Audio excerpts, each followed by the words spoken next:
দিন যতই ঘনিয়ে আসছে ততই সরগরম হয়ে উঠছে নির্বাচনী প্রচারণা। ভোটারদের মন জয়ে নানা প্রতিশ্রুতি দিচ্ছেন প্রার্থীরা।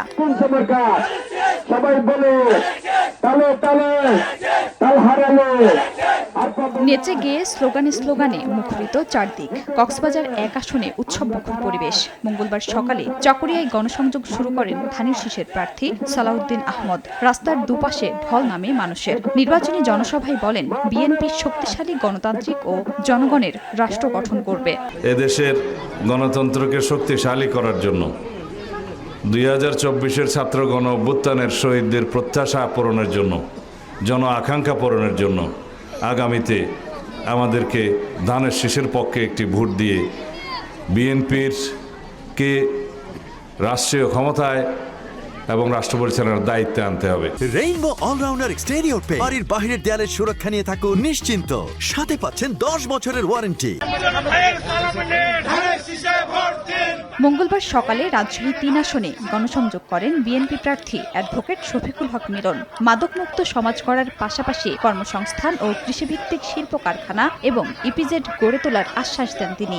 যেখানে যাচ্ছি আমরা ব্যাপক সাড়া, আর আমাদের পক্ষে সাড়া হওয়ার কারণ হচ্ছে যে আমরা জনগণের দীর্ঘ 17 বছর সাথে নিয়ে, জনগণকে সাথে নিয়ে আমরা আন্দোলন সংগ্রাম করেছি।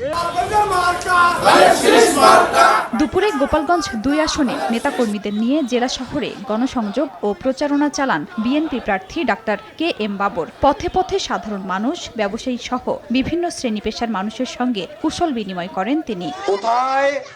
ভোটের প্রচারে ব্যস্ত সময় পার করছেন রংপুর ৪ আসনের এনসিপি প্রার্থী আখতার হোসেন। সকাল থেকে নিজ নির্বাচনী এলাকার বিভিন্ন পাড়া মহল্লায় উঠান বৈঠক ও পথসভায় অংশ নিয়ে দেন নানা প্রতিশ্রুতি। পঞ্চগড় ১ আসনে জোরে সোরে প্রচার চালাচ্ছেন এনসিপি প্রার্থী সার্জিস আলম। যারা ট্যাক্স ফাঁকি দেয়, কর ফাঁকি দেয়, দেশকে যারা দেউলিয়া করতে চায়, যারা ঋণ খেলাপি, তাদেরকে ঠেকায় দেওয়ার জন্য বাংলাদেশের জনগণকে এবারের নির্বাচনে সঠিক মার্কায় ভোট দিতে হবে। বাংলাদেশের মানুষ তাদের ভোটাধিকার প্রয়োগ করার। নোয়াখালীতে নির্বাচনী সমাবেশ করেছে এনসিপি। দলটির মুখপাত্র আসিফ মাহমুদ সজীব ভুইয়া বলেন, ক্ষমতায় যাওয়ার আগেই গত ১৭ মাসে একটি দলের ফ্যাসিবাদী চেহারা দেখে ফেলেছে জনগণ। বগুড়া ৪ আসনে ভোটারদের দ্বারে দ্বারে ছুটছেন জামায়াতের প্রার্থী মোস্তফা ফয়সাল পারভেজ। বগুড়া ৬ সদর আসনে বিএনপি চেয়ারম্যানের প্রতিদ্বন্দ্বী দাড়িপাল্লার প্রার্থী আবিদুর রহমান সোহেলও গণসংযোগ করছেন বিভিন্ন স্থানে। ভালো আছেন? সালাম ভাই, ভালো আছেন? খাদিজা স্বপ্না, সময় সংবাদ।